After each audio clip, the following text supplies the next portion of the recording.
Северная Македония. Вы наверняка ничего не слышали об этой стране. Она редко упоминается в нынешней истории. Я думаю, вы уже задали себе вопрос, что это за страна такая и где она находится. А если вы что-то и знаете, то, наверное, то, что она затерялась географически где-то на Балканском полуострове. Но этого мало знать, надо ее изучать, хотя бы виртуально. Я думаю, стоит рассказать об этой стране, поскольку некоторые даже не знают о ее существовании. Македония интересна и разнообразна, так что давайте изучим эту страну вместе со мной. Тем более, что в этот нелегкий для мира период это сделать можно.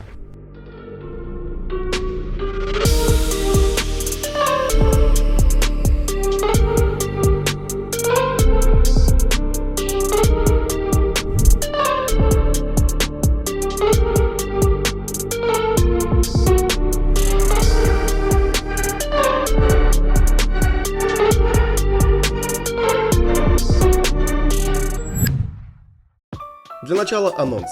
В этом выпуске чуть больше 40 минут, и я уместил все самое интересное, что мне удалось увидеть. Во время изучения страны вы посмеетесь над горами памятников и мусора в самой столице Македонии. И выглядит все максимально отвратительно, безвкусно. Познакомлю вас с македонским языком, который сильно напоминает наш родной. Наш язык очень похож. Я понимаю, о чем он говорит. Покажу вам цены в обычном супермаркете. В России сколько такая бутылка будет стоить? Мы доедем до красочного городка у кристально чистого озера, где растут фрукты прямо во дворах. Настоящие нормальные персики. Сходим на матч в малоизвестном городе. И восхитимся главной жемчужиной всей страны – природой.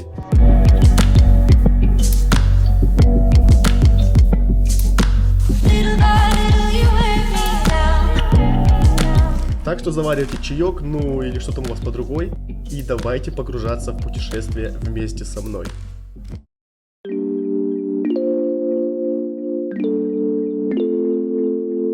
По классике все начинается с аэропорта, и как часто бывает, я полетел в неизведанную страну совершенно один, дабы погрузиться полностью в ее атмосферу. Мой вылет был запланирован из Петербурга, сейчас рейсов за границу из России не так много, но любопытные страны на табло все-таки присутствуют. Правда, у них есть несколько правил, но давайте обсудим Северную Македонию. И для того, чтобы попасть в эту страну, нужно иметь загранпаспорт, наш сертификат либо тест, и страховку надо не забыть. Все процедуры прошел, и неужели я буду за границей?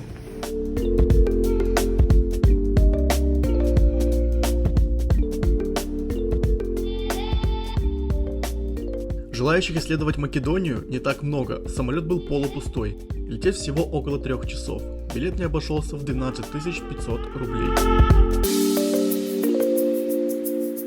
И мне же нужно было как-то покупать билеты, я заходил на сайт Tickets.ru, у них очень удобно, можно выбрать авиабилеты, можно выбрать ЖД-билеты, даже оформить себе страховку, и я вам очень советую этот сайт, ссылка будет, как всегда, в описании. Пока мы разглядываем красоты Македонии с высоты, давайте немного познакомимся с географическим положением страны. Македония граничит со многими странами полуострова, с Албанией, Грецией, Болгарией, Сербией и Черногорией. Ладно, время приземляться, думаю, вы поняли, где примерно она находится.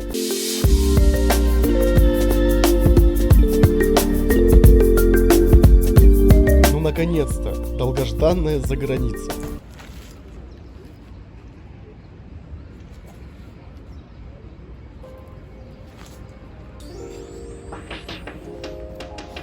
Итак, та самая неизвестная Северная Македония. Надо вас немного просветить и познакомить с этим небольшим государством. Я уверен, вы не знали, что стран под названием со словом Македония несколько. Находятся они тоже на Балканском полуострове. Есть историческая область Македония, которой и управлял Александр Македонский. А из этой большой Македонии разделились 3 маленькие. Эгейская, греческая, Македония Пиринская, то есть болгарская, и современная республика Македония. Когда Османская империя начала разваливаться, на территорию Македонии предъявили претензии несколько стран. Греция считала, что македонцы это славянизированные греки. Болгария думает, что македонцы это эллинизированные славяне. Сербия вообще, что македонцы это сербы. После этого в регионе понемногу начала распространяться идея о том, что Македония должна быть независимой. Сами македонцы никогда не говорят «Северная Македония». И, кстати, это повод поговорить про македонский язык. И мы начинаем урок македонского языка. Македонский язык нам очень понятен, так как лексический фонд составляет общеславянская лексика. Вот, например, тут все понятно. И это не какой-нибудь рынок в Саратове. И тут тоже все понятно. Мясо да рыба. Чей-то бизнес под самой распространенной фамилией. А здесь хочется прям буквы дописать. Что-то на юриспруденском. Извършитель – это исполнитель. Даже улица Кирилла и Мефодия есть. И в билете на автобус тоже все понятно. Омлет, пирожки и что-то там. Тут немного сложно. Если подумать, то здесь запрещено копать. А здесь какая-то Наташа избирается. Как вы поняли, македонский язык очень близок к нам, и понять, что где находится, очень легко. Меня даже местные иногда понимают. Я случайно встретил македонца и пытался заговорить с ним на русском. Ребят, я познакомился сейчас с македонцем, наш язык очень похож. И когда я с ним разговариваю, я понимаю, о чем он говорит. И в целом тоже, да, понимаешь, о чем я говорю? Да, понимаю. Понимает, о чем я говорю. И самый прикол в том, что он только что прилетел из Москвы. Там у него живет девушка, и это максимально интересно. Вот такая вот встреча.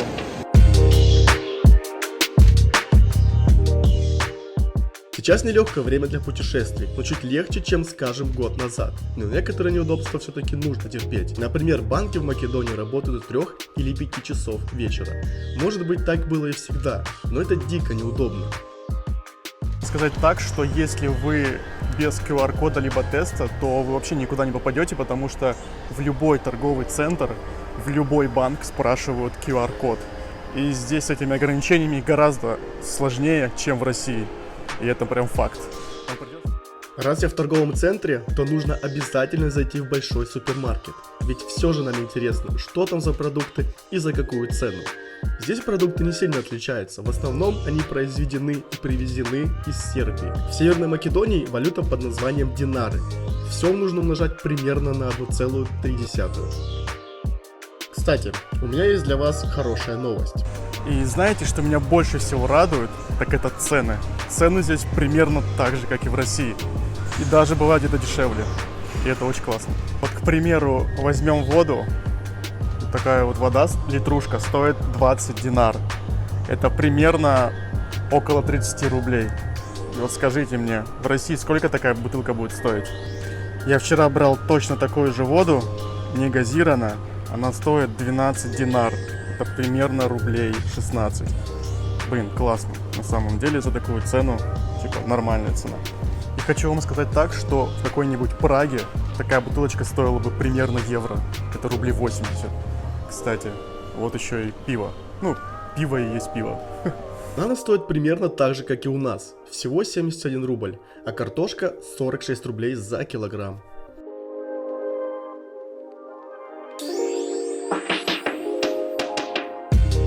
Ну вот, к примеру, пачка Барилла стоит здесь 92 динара. Это примерно где-то 120 рублей. То есть в России примерно такая же цена. Это прям 100%. Сходите в магазин и посмотрите.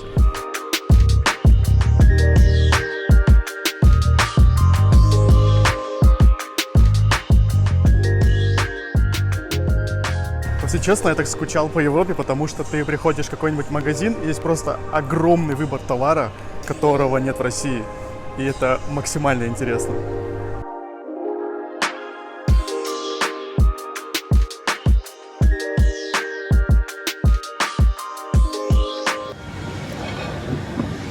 Вот, например, вот это у меня все вышло на 182 динара. То есть картошечка, мясо и какой-то салатик. Это примерно чуть больше 200 рублей. В Европе вы, мне кажется, потратили бы на это не менее там, 15 либо 13 евро. То есть цены здесь, конечно, очень низкие. А сейчас я вам хочу рассказать, как у меня получилось, грубо говоря, обосраться. За все время я посетил 17 стран. И всегда я к ним как-то тщательно подготавливался. Конечно же, я менял евро, доллары и так далее. Но в итоге я сюда поехал, ничего не поменяв. У меня есть рубли, у меня есть несколько тысяч рублей, я бы сказал. Но поменять я их вообще не могу. Ни на динары, ни на евро. А во всех банках мне просто отказывают. Во всех обменниках тоже. И приходится снимать, конечно же, в банкоматах, но там берут дикую комиссию за каждое снятие около 300 рублей, что меня, конечно же, очень огорчает.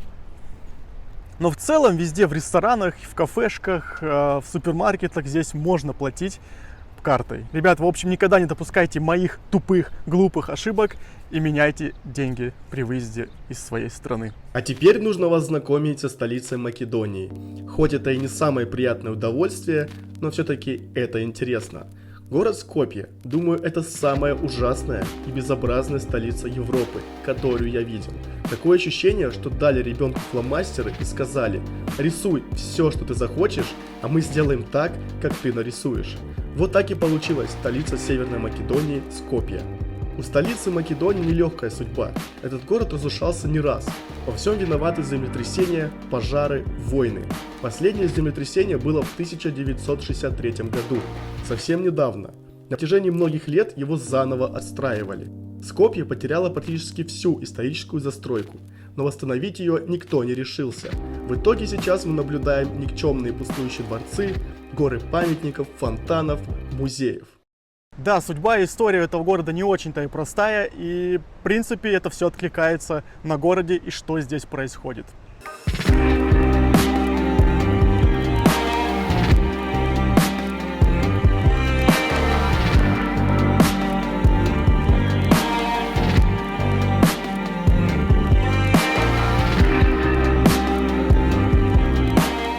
Знаете, центр города где-нибудь в Амстердаме выглядит просто великолепно, нигде нет мусора, все сделано по высшему уровню, но по факту вы приезжаете в Скопье, и все выглядит вот именно вот так.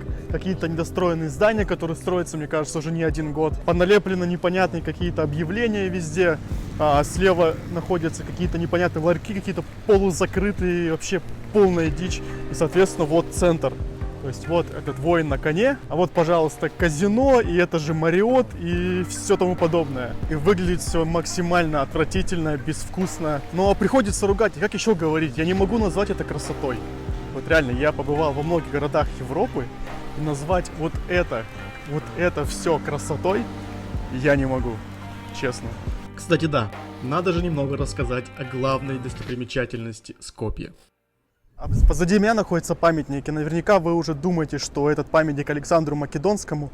Но отчасти это так, но по факту его название просто «Воин на коне». Сюда поставили его в 2011 году, и в принципе он стоит здесь недолго. В него вбухали очень огромные деньги, порядка 9 миллионов евро. И вы скажете, а почему он не называется Александр Македонский, хотя силуэт очень похож? А все потому, что по факту Александр Македонский родился в другом городе, в греческом. И вообще греческие власти обвинили Северную Македонию в переписывании истории. И, соответственно, чтобы не было конфликта, они назвали его «Всадник на коне». То ли воин на коне, то ли всадник, непонятно. Ну, в общем, вы поняли, что это не Александр Македонский по названию. Да, выглядит, конечно, внушительно, высота примерно в 8-этажный дом, но если присмотреться к мелким деталям, то выполнено здесь все очень отвратительно. И в целом все, что находится здесь на площадях, выполнено крайне плохо. Вот знаете, единственное, что скорее всего здесь приятно, помимо природы, которая в целом окружает этот город, то есть высокие горы и так далее, здесь очень красиво на самом-то деле. Но приятное место, в принципе, у этой речки. Вот здесь тихо, спокойно, есть кое-какая брусчатка, даже какой-то газон есть, здесь люди любят ездить на велосипеде, вот какое-то тихое, уютное местечко. Так что я нашел все-таки нормальное место в Скопье. Грамотные, в кавычках, управленцы решили, что город должен быть величественным, и поэтому весь центр во дворцах. Но это ладно. Больше всего поражает тот факт, что здесь в каждом углу понатыканы небрежные памятники, скульптуры. В центре их просто не счесть. Но самое смешное, так это качество работ. В 2014 году был целый проект по благоустройству города, и одной из главной целью были памятники историческим личностям. Ну куда столько?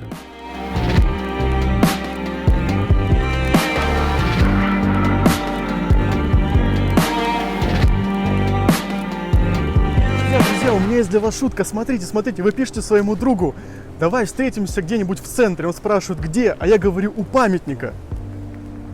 А? Как вам шутка? Из памятников здесь дофига. Я думаю, что смешно. Надеюсь, что смешно. Хотя пошел я нафиг. Ладно, с центром можно покончить. И давайте заглянем во дворы и посмотрим, как там все хорошо. Плохо. К сожалению, плохо. Это вообще другая Европа, то есть кругом какие-то граффити, везде валяется мусор. гаражи. То есть, когда вы едете в какую-нибудь Прагу, вы, конечно, этого не видите. Но здесь просто какой-то мрак и ужас. Но с другой стороны, мне интересно походить и посмотреть, как здесь живут люди, как устроен город и в целом, как устроена Северная Македония. Это очень интересно. Даже у нас в России такой мрак редко где встретишь. Такое чувство, что людям и властям совсем наплевать на благоустройство в столице.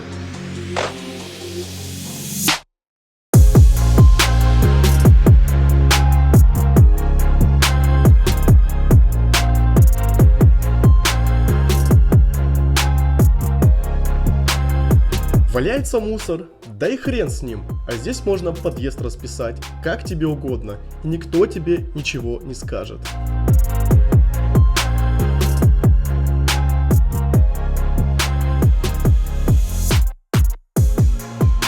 Еще немного пожалуюсь.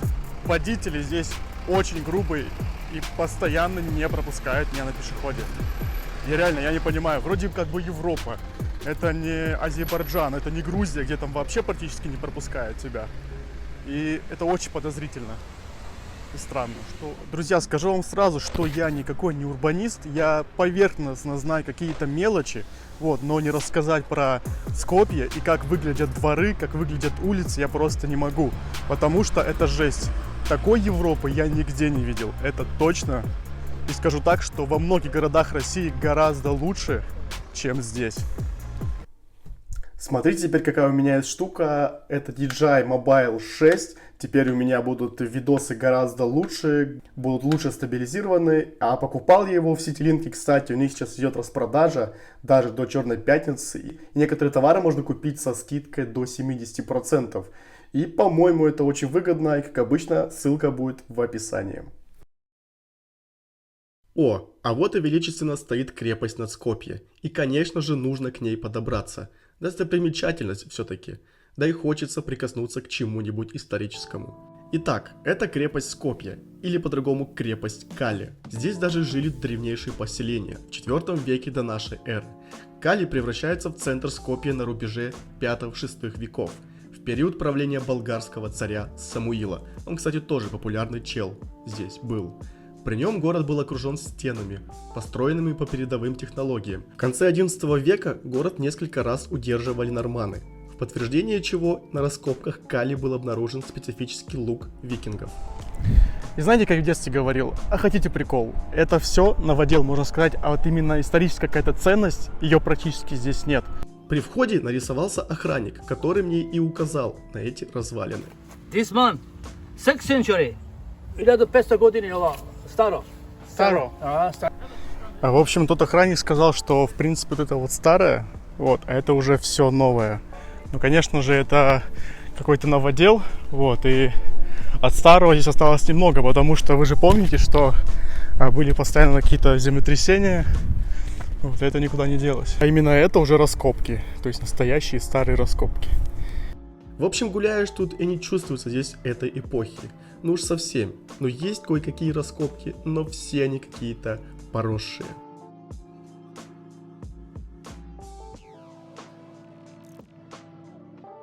Ну вот, пожалуйста, какая-то попытка построить здание увенчалась неуспехом, к сожалению. Как и, в принципе, большинство зданий в Скопье.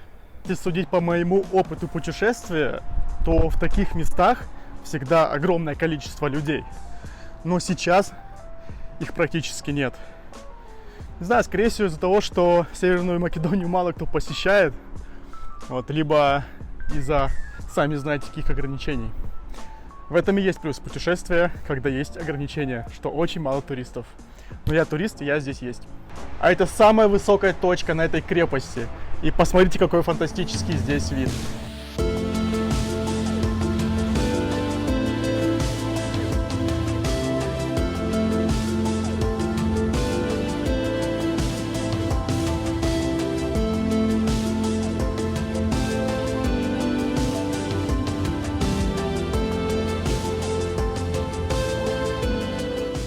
Я побывал во многих городах России и скажу вам так, что они гораздо приятнее, чем Скопье.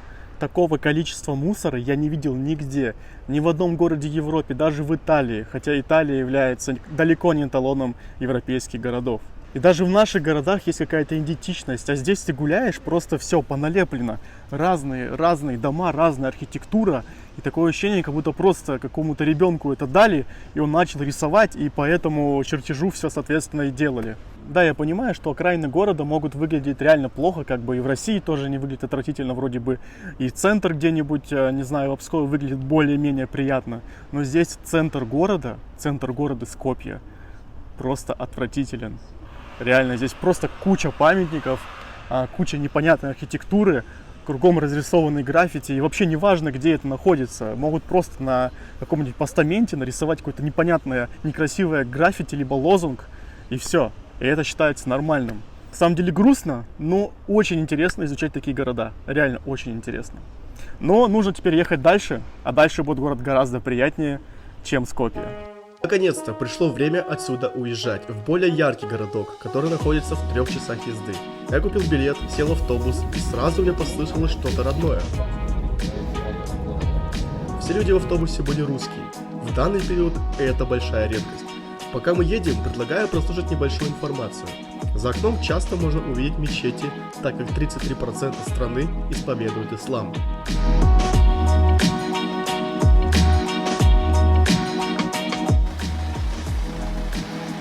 Да, тут есть заправки Лукойл.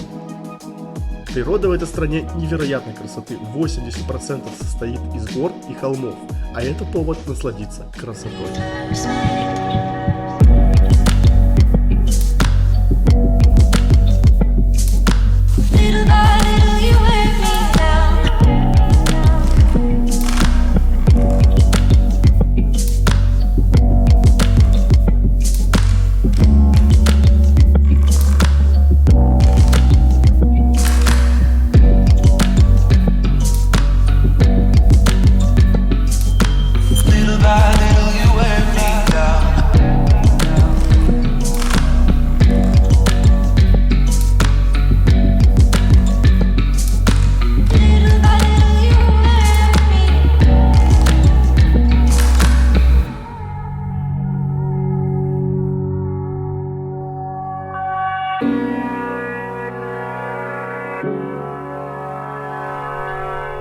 А это город Охрид, и это совсем другая Северная Македония.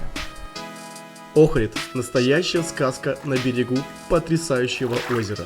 Город, который заставляет полюбить Македонию.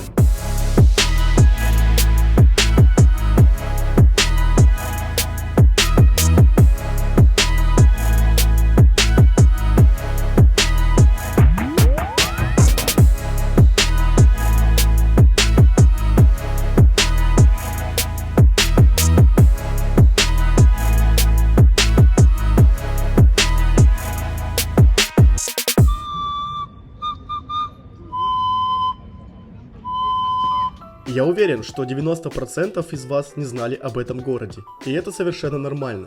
Но по сути, добраться до него не так уж и сложно, даже с попсовой Черногории. Это жемчужина, визитная карточка Македонии. Это примерно как у нас, какой-нибудь Сочи. Правда, туристов тут гораздо меньше, и это хорошо. Но в отличие от Сочи, тут есть свои фишки, которые заставляют залипнуть. Из недавних классных нарезок вы уже обратили внимание на крутые тачки, которых тут как грибов. Нет, они тут не стоят для красоты, а полноценно ездят по узким улочкам.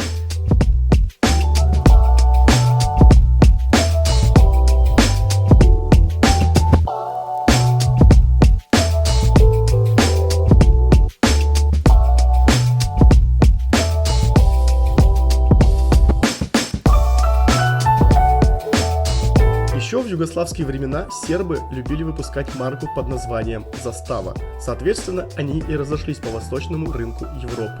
Но в городе не только эта марка, даже наш автопром есть.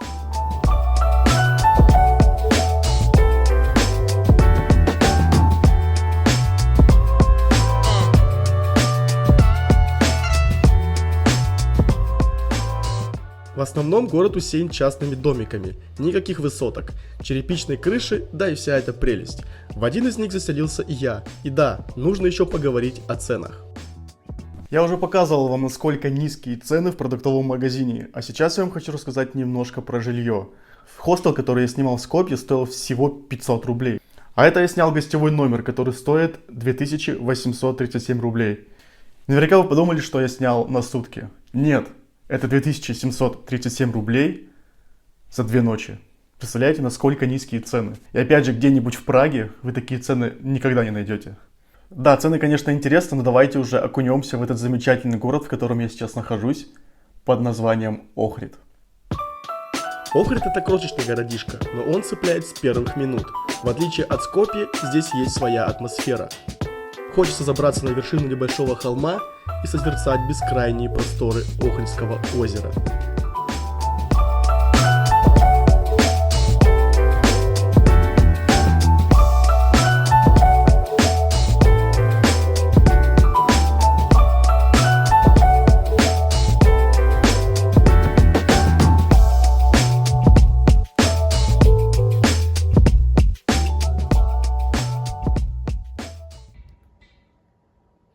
И, конечно же, главной фишкой города Охрид является его озеро, тоже Охрид.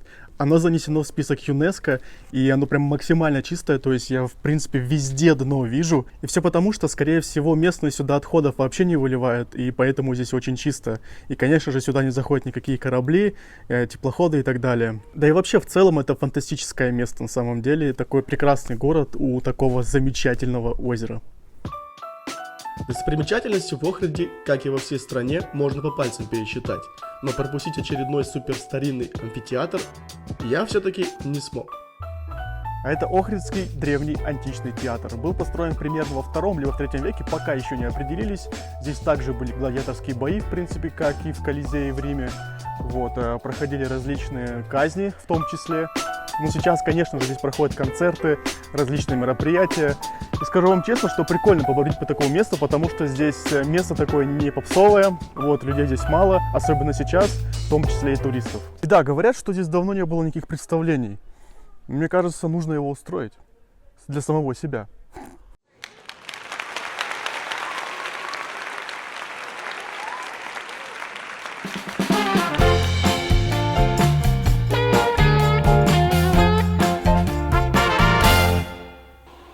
Дебил немножечко, совсем чуть-чуть дебил.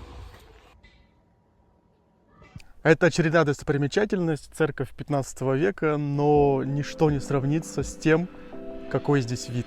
А вид здесь просто невероятный.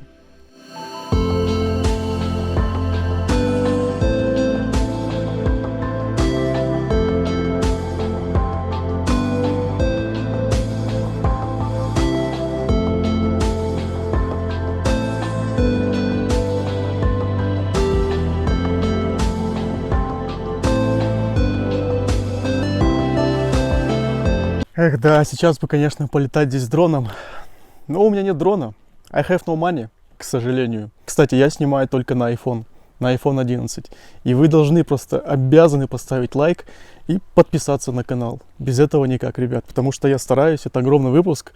Я реально для вас стараюсь, чтобы вы посмотрели на эту страну, которая неизведанная вам просто, и ощутили этот местный колорит. Здесь вот тоже максимально живописное место, смотрите, просто какой-то мостик вдоль скалы. Там вообще какие-то то ли баклажаны, то не знаю какая птица на лодочке, то есть они сидят. Вот, и позади очень-очень-очень красивый город. Блин, просто невероятно.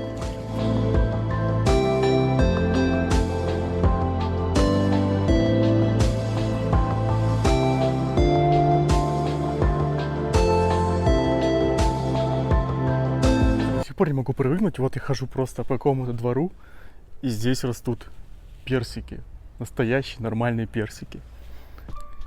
А вот в этом доме, смотрите, растет сразу 2 вида винограда. Виноградом особо не удивишь. А как вам киви?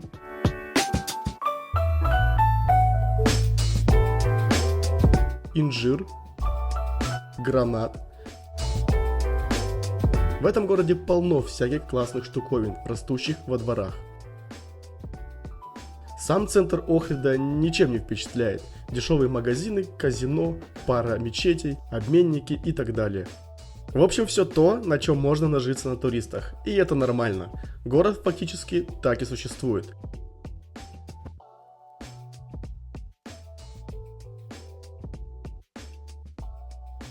Немного свернув с туристического Охрида, я решил посмотреть, как живут люди на окраине. Я сейчас нахожусь немножко дальше от центра Охрида.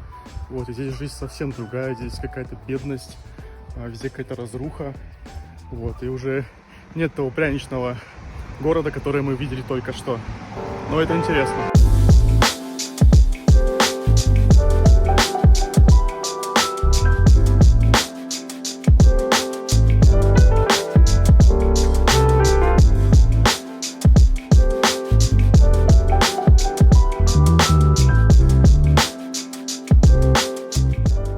Официально заявляю, Охрид — это охренительный город. Реально, охренительные пейзажи, невероятная архитектура, очень крутые люди и самое главное, недорого для русского туриста, потому что из России недавно совсем запустили, а может быть даже и впервые, сюда прямые рейсы.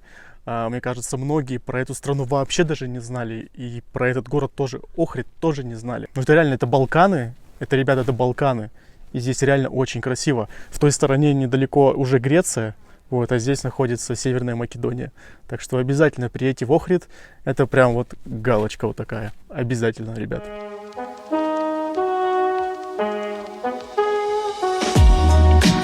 Ну что, нужно двигаться дальше. Как говорится, навстречу к новым приключениям. И снова сплошные красоты. Эх, Македония.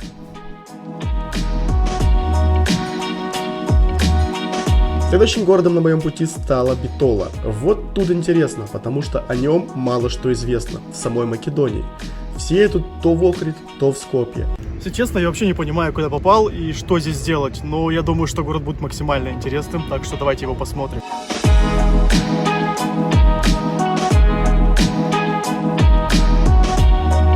По европейским меркам Битола совсем не маленький город. Здесь живет чуть больше 70 тысяч человек. Здесь также красивые улочки, котики.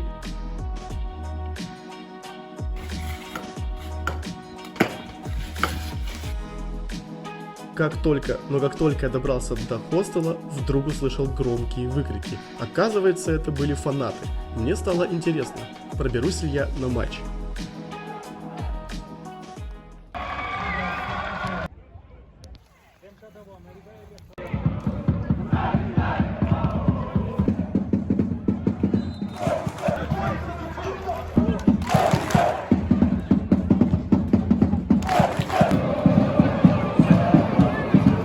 Приехать в малоизвестную страну, сходить на футбольный матч из Айкой лиги, это бесплатно, это прям определенный кайф.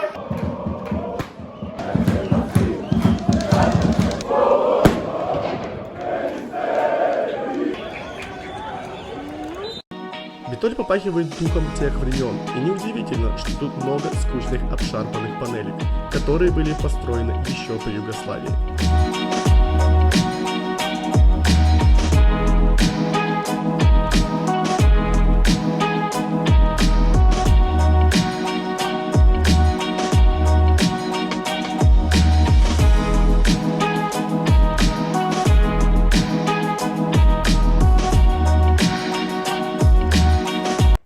Друзья, скажите мне, пожалуйста, вы когда-нибудь приезжали в какое-нибудь место супер туристическое, и там не было народу вообще?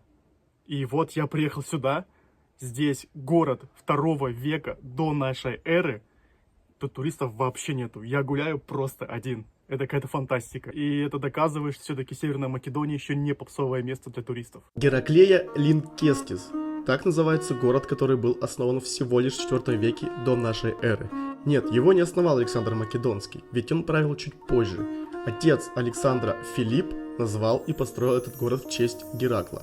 Самое удивительное, что этот город нашли лишь в конце 19 века, а в 30-е годы прошлого столетия начались раскопки. Сейчас сюда можно войти за 100 рублей, но это того стоит, потому что... Вообще, просто смотрите сами. Ни одного туриста, кроме меня. Это весь город мой.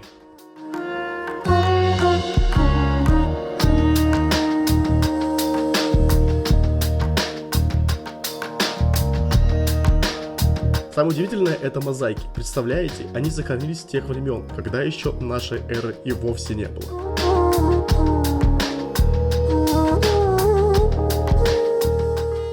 На заре я отправился покорять вершину, но как сказать вершину, просто сопки. Это не было у меня в планах, я просто увидел тропинку, ведущую на вершину, и решил посмотреть город с высоты. И это оказалось лучшим решением за всю мою поездку, ведь виды открываются здесь просто невероятные.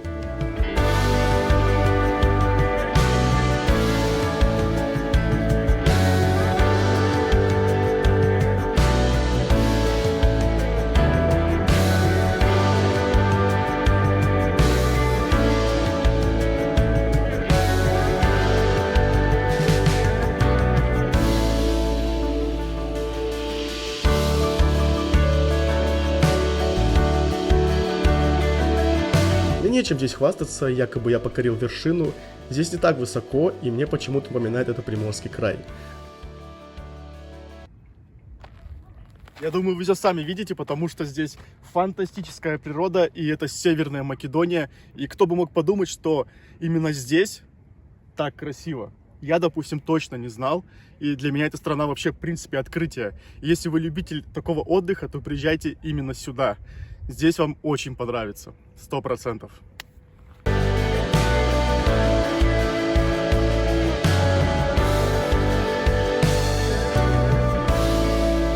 И вообще мне это место напоминает немножко GTA 5, потому что здесь какие-то чуваки просто делают пробежку, там красивенная долина, там что-то растет.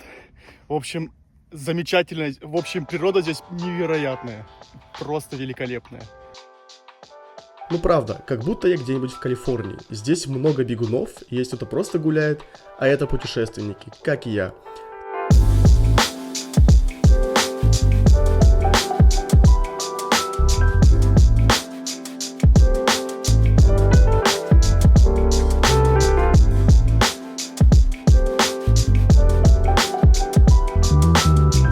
Также на вершинах есть разнообразные объекты, постаменты, а это какая-то вышка, скорее всего телефонная.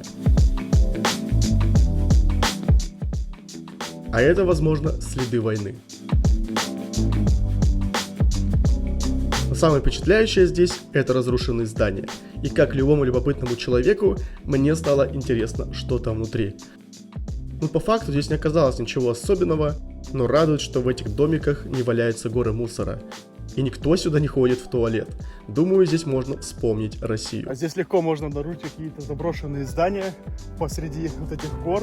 И посмотрите просто, ладно, здания. В принципе, они не сильно интересны, но посмотрите, какой шикарный вид. Просто великолепно.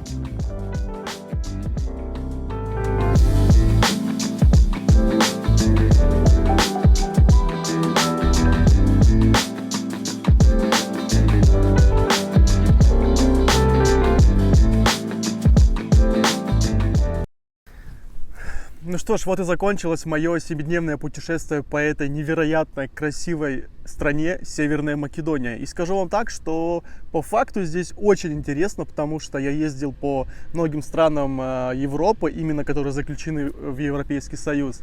И в них как-то все вырезано и не так интересно. Сейчас я нахожусь в аэропорту, и я приехал сюда за 5 часов до вылета. И знаете почему? А потому что здесь ходят автобусы 3 раза в день. На самом деле здесь очень плохо развита транспортная доступность. На сайтах вы нормальное расписание вообще не найдете, то есть вам придется приходить на автобус на остановку, покупать там заранее билет, либо спрашивать, когда будет автобус, и все. То есть в Европе, когда вы ходите, вы можете просто залезть в какое-нибудь приложение, и вы будете знать, во сколько будет ехать автобус. А здесь такого просто нет. И в этом плане очень сложно. Я скажу так, что на самом деле в России гораздо легче. В России очень развита цифровизация, то есть вы можете заказать еду из любого места. Вообще автобусы ходят, допустим, до аэропорта раз в 15-20 минут, даже может быть чаще. А здесь такого нет, здесь очень расхлябано, очень все сложно. Вот, ну и вы сами видели, что все-таки город Скопье, допустим, да, весь такой задроченный. На самом деле здесь очень плохо инфраструктурой. Вот. Но, конечно же, они хотят уже быть ближе к Европе. Здесь уже прослеживается какой-то прогресс, но, мне кажется, до Европы, конечно же, еще далековато. Но повторюсь еще раз, что страна очень интересная, я сюда вам советую ехать, потому что здесь очень дешево. Цены на продукты здесь примерно так же, как и в России, то есть билеты на автобусы и так далее. И здесь можно бюджетно путешествовать и с огромным интересом. Даже если вы хотите какой-нибудь лакшери отдых, я думаю, что город Охрид, который я вам показал, я думаю, подойдет точно. Но, как обычно, ставьте лайки и подписывайтесь на канал. Я думаю, что выпуск вам понравился. И до новых встреч. Пока.